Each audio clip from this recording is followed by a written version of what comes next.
En San Isidoro de León, en la cripta, hay un menologio de estos medievales en los que aparece una figura para representar cada mes.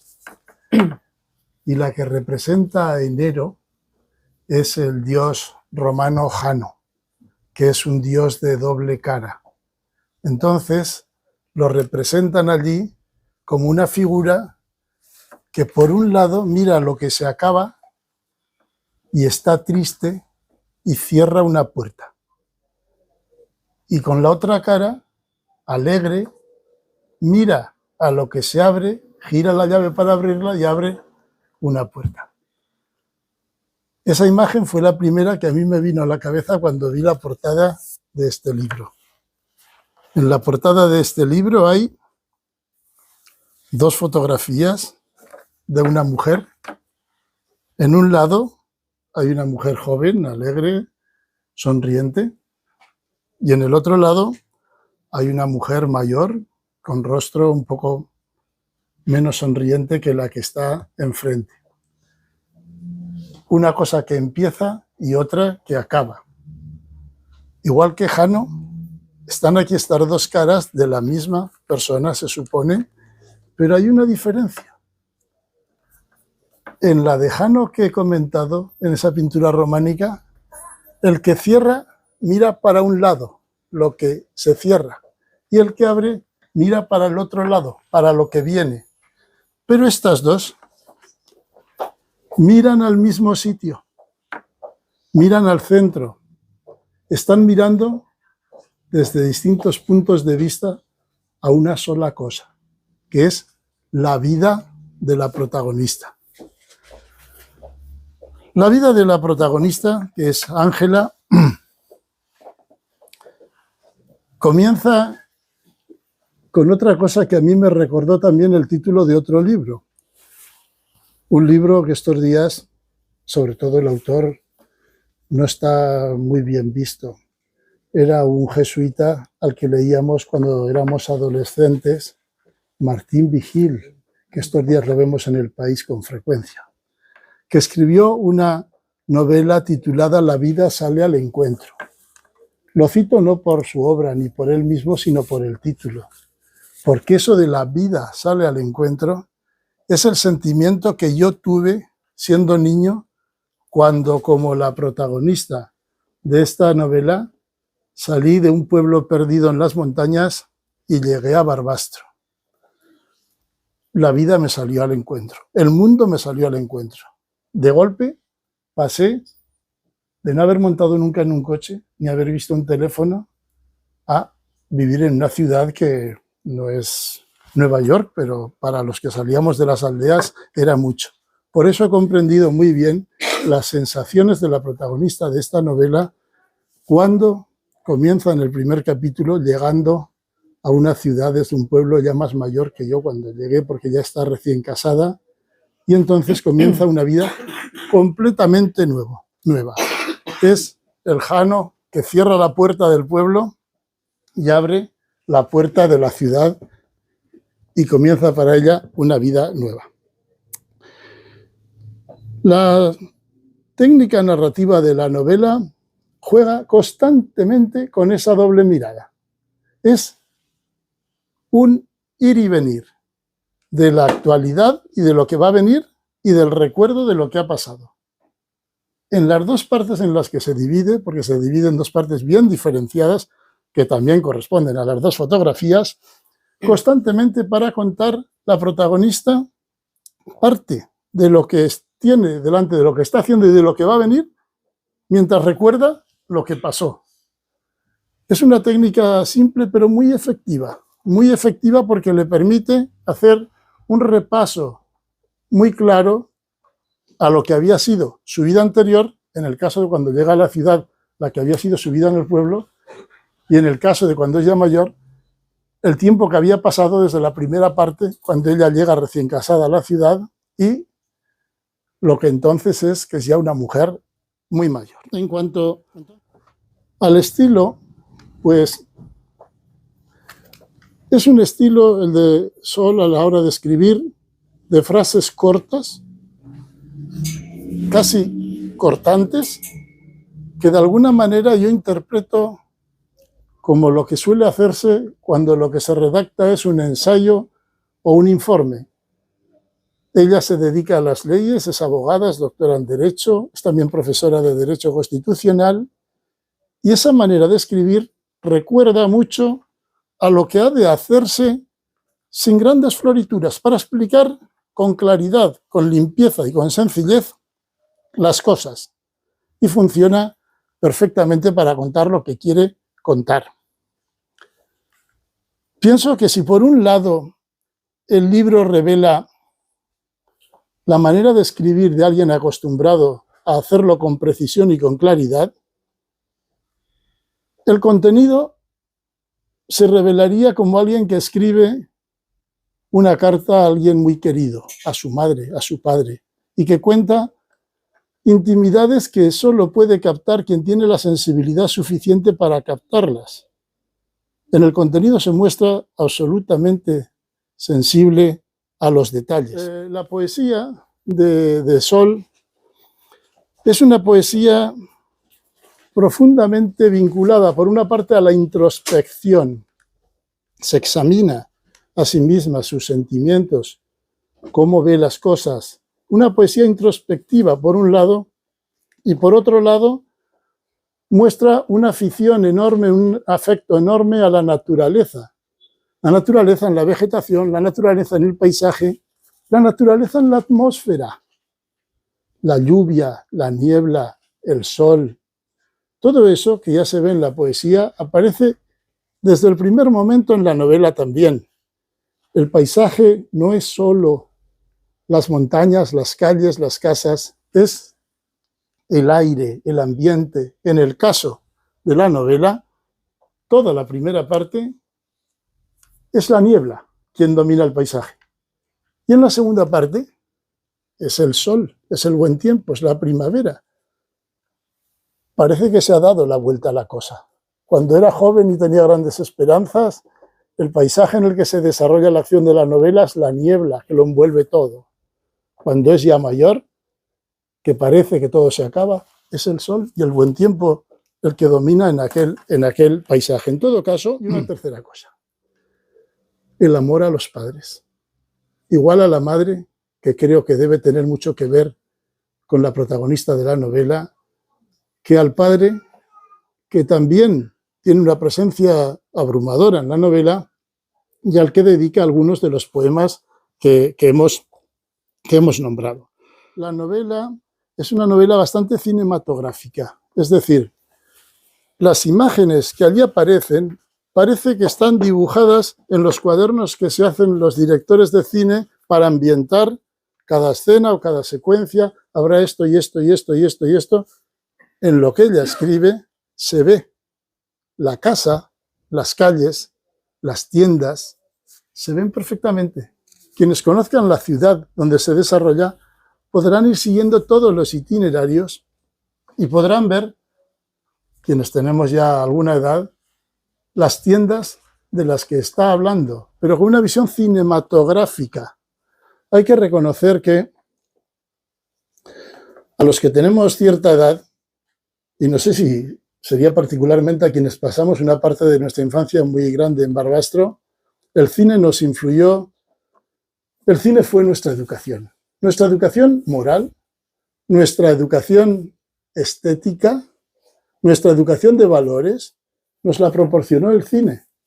Y en esta novela se ve, a mi parecer, una gran influencia cinematográfica en cuanto a cómo se va describiendo, componiendo todo para que visualmente podamos centrarnos en el sitio del que nos está hablando.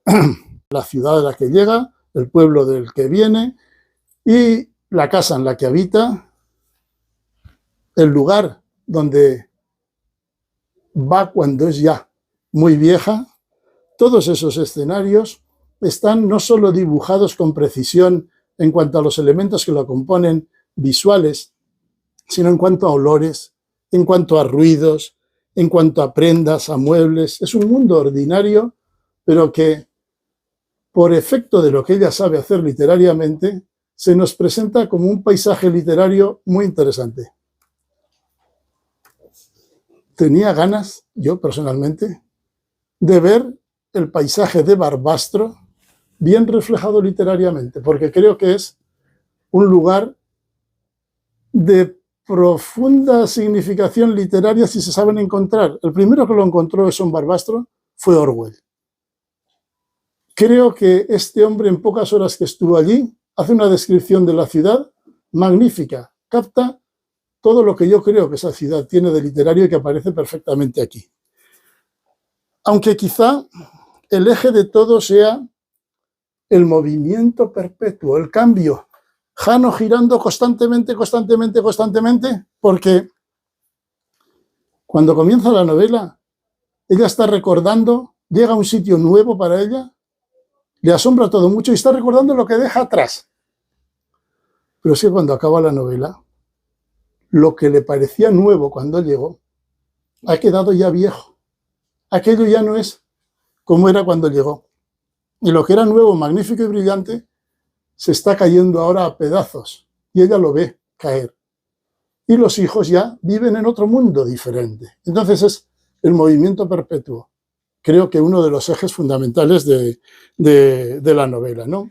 Vale, en fin. Pues fíjate, yo cuando, igual que tú has empezado con una cita, yo cuando estaba pensando en lo que iba a hablar hoy, pensaba también en otra de Baltasar Gracián, una bonita que dice: di en leer, comencé a saber y a ser persona. Y claro, yo pensaba esto cuando estaba pues pensando en lo que les iba a contar a ustedes, un poco para no repetirme, porque ya le he presentado alguna vez y alguien está repitiendo aquí, voy a contar algo distinto. Entonces pensaba en esta frase y dije, bueno, empezaré así.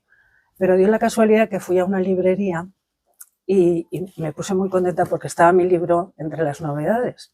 Pero demasiado cerca de ese libro estaban las memorias del príncipe Harry y no muy lejos otro título de cuyo nombre no quiero acordarme.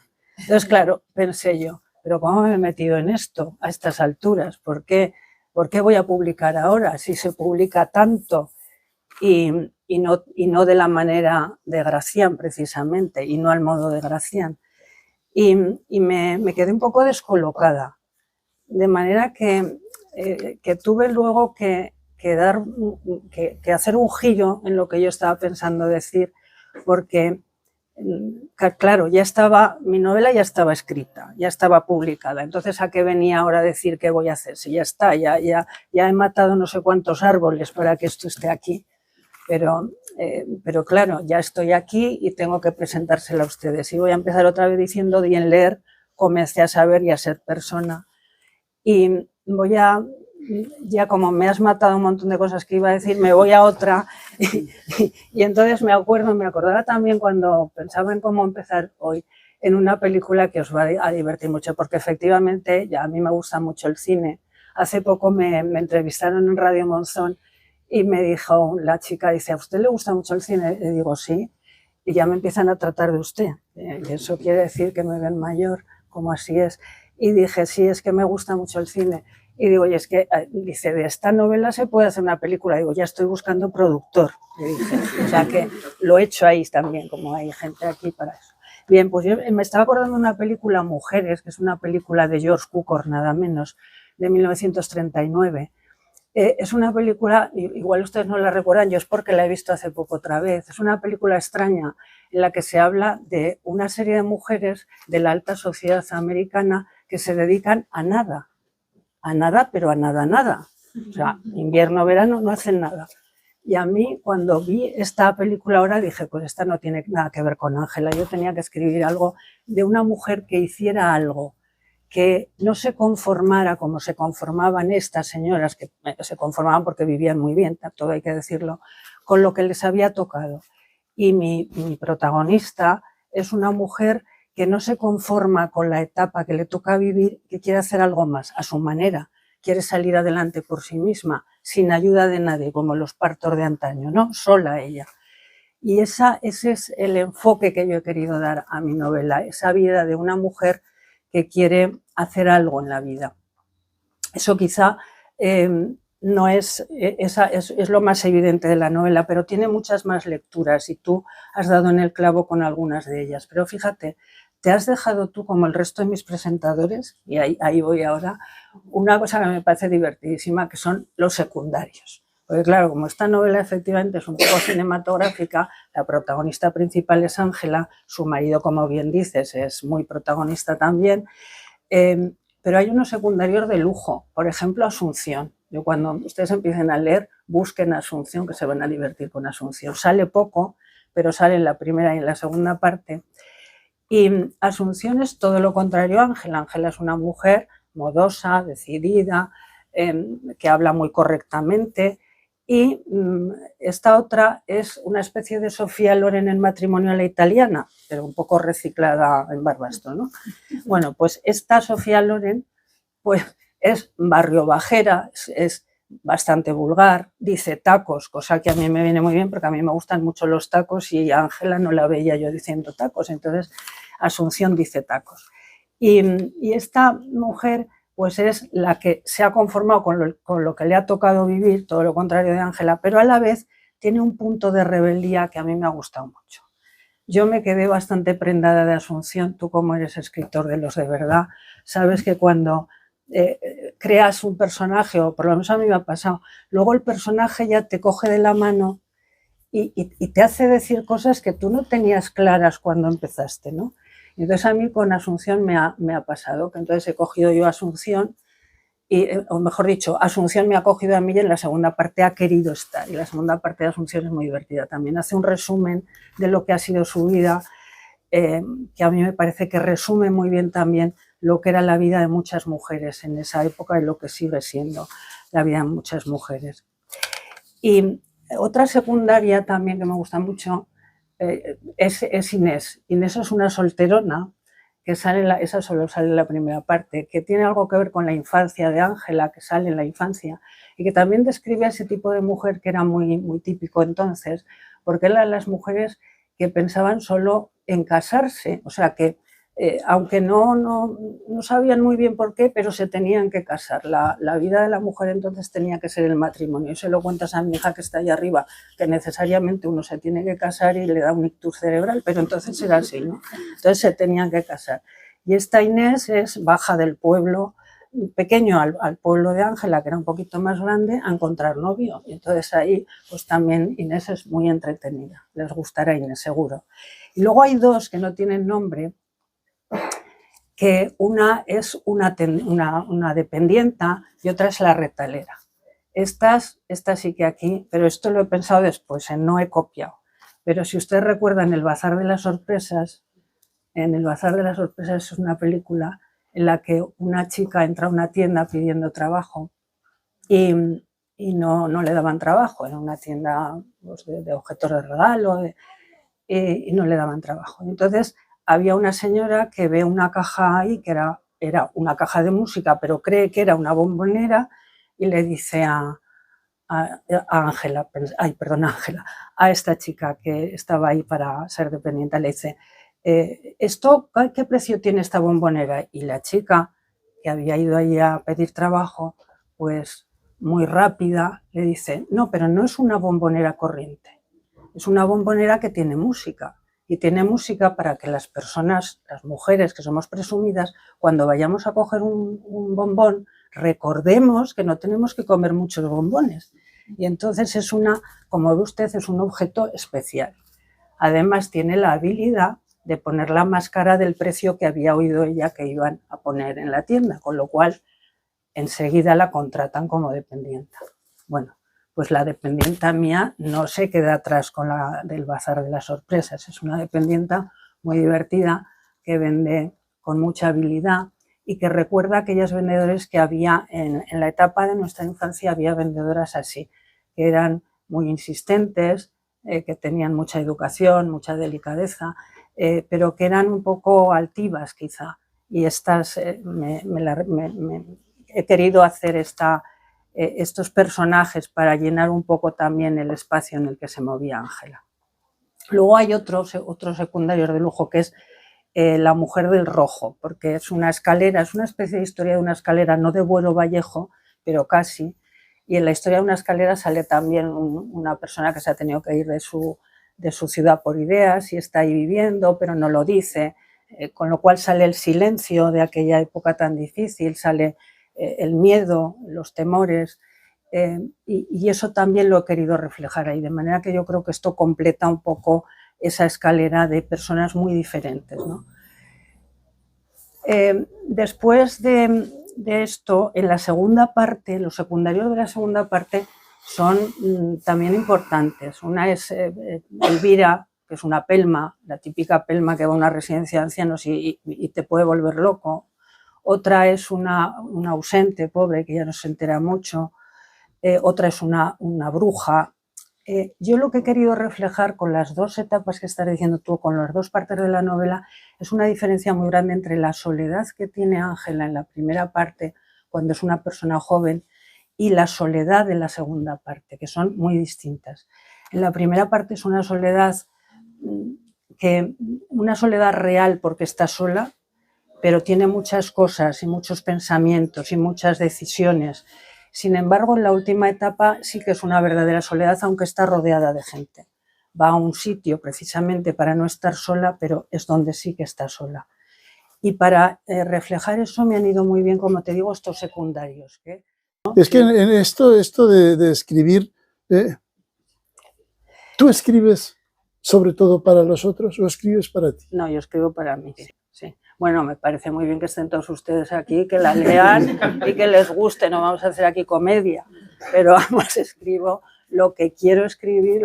El otro día, fíjate, estos editores, Rasmia, que sé que los conoces, me gustan porque decían ellos que se hicieron editores por publicar aquello que les gustaría leer. Me parece precioso, y es que yo pienso lo mismo, yo quizá escribo lo que me gustaría leer y luego me lo leo, lo cual es perfecto.